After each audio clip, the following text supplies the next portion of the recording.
Uglomer. Iz mog ugla to izgleda ovako. Mislim da je ovo sasvim pogrešno. S moje tačke gledišta ja to posmatram malo drugačije. Uglomer za različite stavove, nivoe i uglove. Svoje stavove iznose Dejan Pribaković, Orel ponedeljkom i Trendovac petkom u 9:55. Uglomer. Reprize utorkom i subotom u 9:55. Uglomer.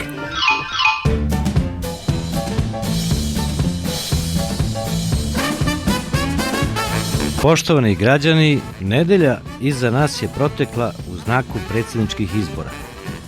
Sinoć su završeni, ali to je samo prvi deo, jer se drugi nastavlja za 15 dana. Opšta ocena je onako vojnički vrlo dobar 4, zato što je na njima najviše glasova osvojio kandidat po tim rednim brojem, dr. Vojislav Koštunica. Konačan pobednik još nije dobijen, za 2 nedelje će na teren ponovo istrčati i Miroljub Labus kao drugi po broju osvojenih glasova. U ponedeljak je u Župi gostovao sada već bivši kandidat grupe građana Socijalisti za povratak bazi Branislav Bane Ivković i kasnio celih 2 sata.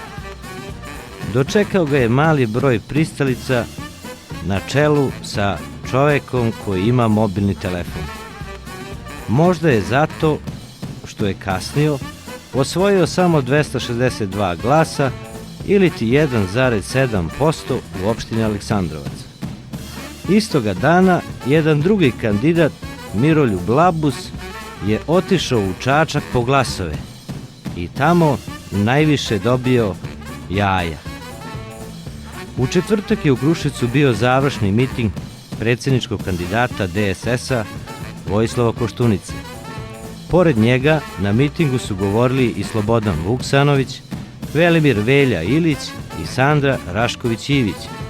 Zapažen je i veliki broj Župljana koji su prisustvovali tom skupu, a onda je u 24 časa nastala predizborna ćutnja.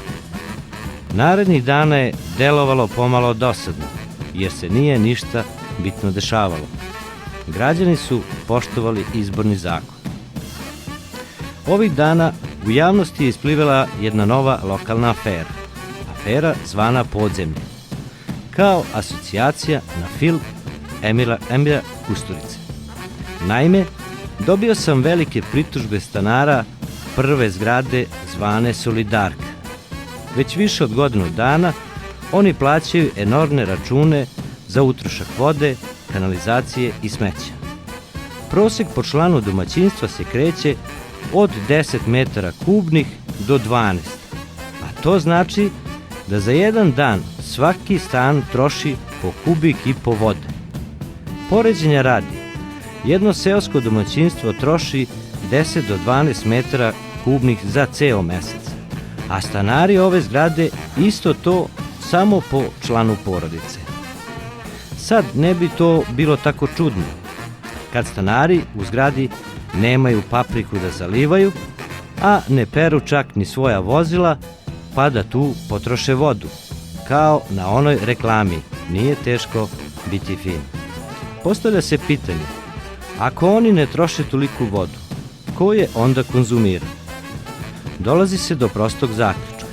Ili je problem negde u cevima, ili se još neko prikačio na zgradin vodomer, neko kao uljes. Stanari zgrade bi morali za svaki slučaj da provere i svoje podrume, možda kao u Kusturičinom filmu, i tu neko živi, pa otuda i veliki računi za vodu. Takođe, na istim računima piše da se obaveštenje može pročitati na drugoj strani. Okrenete drugu stranu, a sa druge strane čisto belo, ne piše ništa. To ti je obaveštenje. Plati i ćuti. Iskrcao je još jedan problem u našoj opštini. Dom zdravlja u Aleksandrovcu je ostao bez jednog ginekologa. Pošto je već odavno čuveni doktor Mika otišao u penziju i u privatni sektor, jedini preostali ginekolog je bila doktorka Marica. Sada je i ona otvorila svoju privatnu ordinaciju, tako da u domu zdravlja nema ginekoloških pregleda.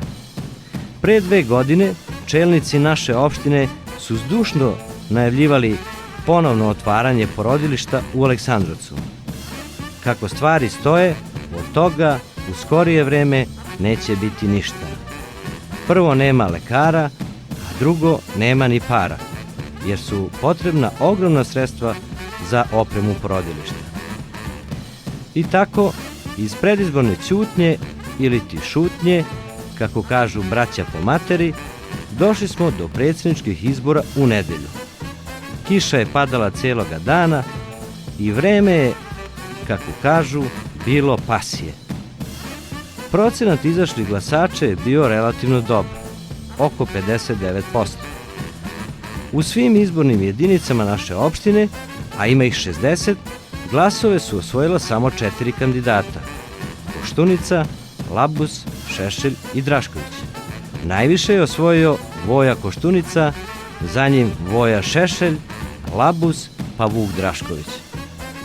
Vojislav Koštunica je najviše glasova, 449, osvojio na glasačkom mestu u osnovnoj školi Ivo Lola Ribar, a najmanje u Koznici, svega 8. Voja Šešelj najviše takođe u OŠ Ivo Lola, a najmanje u Grčaku i Leskovici. Labus procentualno najviše u Leskovici, a najmanje u Jelakcima 2, to jest u Lazarevićima, samo 1 glas. Ovo su prvi izbori u župi koje nisu pratile ekscesne situacije kao nekada: zamena kutija, krađa, tuča i slično. Najviše primedbi stranke su imale na neuredne biračke spiskove. Najveći procenat izašlih glasača je bio u Grčaku, čak 79,39%, i u Panjevcu 77,24%, a najmanji u Rokcima svega 38,85%. Logično, jer je svaki drugi meštanin iz Rokca trenutno u Švajcarskoj.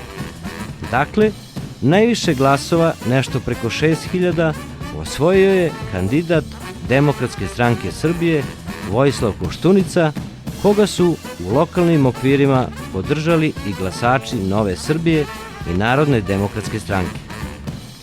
I to bi mu bilo uglavnom to. Predsjednička trka se nastavlja, ali sada sa 2 kandidata. Valjda ćemo za 15 dana konačno dobiti novog predsjednika Srbije. Sad je na redu izborna matematika. Ko će sa kim u drugi krug? A mi, obični građani, vraćamo se na svoje uobičajene aktivnosti. Samo da stane ova dosadna kiša, jer grožđe nije obrano, a i ide i župska berba, pa da bude ponovo budžetskog deficita, onda će se to odraziti po našem džepu. Ako bude sunca i lepog vremena, bit će nam svima bolje. Čak i onima u Mitrovo polje.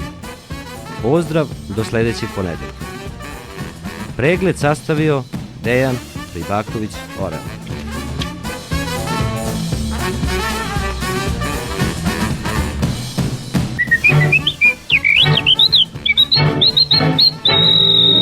Uglomer. Iz mog ugla to izgleda ovako. Mislim da je ovo sasvim pogrešno. S moje tačke gledišta, Ja to posmatram malo drugačije. Uglomer za različite stavove, nivoe i uglove. Svoje stavove iznose Dejan Pribaković Orel ponedeljkom i Trendovac petkom u 9:55. Uglomer. Reprize utorkom i subotom u 9:55. Uglomer.